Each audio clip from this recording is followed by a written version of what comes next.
L'amour que Marie manifeste à l'égard de sa femme ne peut être comparé à celui qu'elle recevrait de sa mère, de sa sœur ou de quelqu'un d'autre. Nous sommes aussi aimés du Seigneur de façon particulière. C'est la raison pour laquelle nous sommes appelés son épouse. Il y a beaucoup d'anges dans le ciel, mais le Seigneur Jésus ne peut pas les aimer de la même manière qu'il nous aime. Ce grand privilège nous a été accordé. Il y a également beaucoup de choses qu'un mari ne partage qu'avec sa femme et avec nul autre. Si le mari et la femme sont réellement dans une même pensée, ils pourront partager réciproquement chaque secret. Le Seigneur Jésus-Christ veut aussi partager ses secrets avec nous.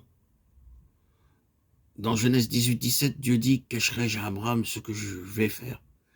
Il était sur le point de détruire les cités de Sodome et de Gomorrhe. Personne d'autre ne le savait. Dieu révéla ce secret uniquement à Abraham. Nous lisons aussi dans Jean 15, je ne vous appelle plus serviteur, parce que le serviteur ne sait pas ce que fait son maître. Mais je vous ai appelé ami, parce que je vous ai fait connaître tout ce que j'ai appris de mon Père. Le Seigneur Jésus nous appelle son épouse, car il désire que nous connaissions ses secrets. Les anges n'ont pas ce privilège. Combien est grande la faveur que le Seigneur nous a faite. Si nous désirons que le Seigneur puisse se confier en nous et nous fasse connaître ses secrets, nous devons apprendre à aller vers lui librement. Nous devons aussi lui faire part de tous nos secrets. La confiance doit être réciproque. Nous pouvons librement répandre nos cœurs devant Dieu. Nous pouvons lui parler de nos fautes, de nos manquements, de nos chagrins. Il nous pardonnera et nous aidera. Il nous éveillera chaque matin et nous parlera.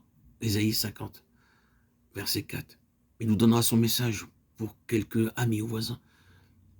Il nous enseignera les mystères célestes que nous n'aurions jamais appris dans quelque école ou collège que ce soit. Tout cela, il le fera si nous sommes désireux d'attendre patiemment devant lui chaque matin. Essayez tout simplement, et vous verrez. Priez ainsi. Mon Seigneur, parle-moi, je suis prêt. Donne-moi ton message. Vous serez surpris alors de voir combien de messages célestes vous seront donnés. Mais très souvent, nous constatons que les gens n'accordent pas assez de temps au Seigneur. Ils le traitent comme un étranger et ne passent pas suffisamment de temps dans la prière, dans la lecture de la Bible. Ce n'est que lorsqu'ils sont contraints pour une raison ou pour une autre qu'ils lisent un chapitre. Ils pensent que les moments de dévotion sont une perte de temps. C'est ainsi qu'ils perdent le privilège d'être en communion avec Dieu. Combien grande est la faveur que le Seigneur nous a faite. Louons le Seigneur, remercions-le, adorons-le, glorifions son très saint nom. Qu'il est bon, il nous aime. À lui soit tous les honneurs et toute la gloire pour les siècles des siècles. Alléluia. Amen.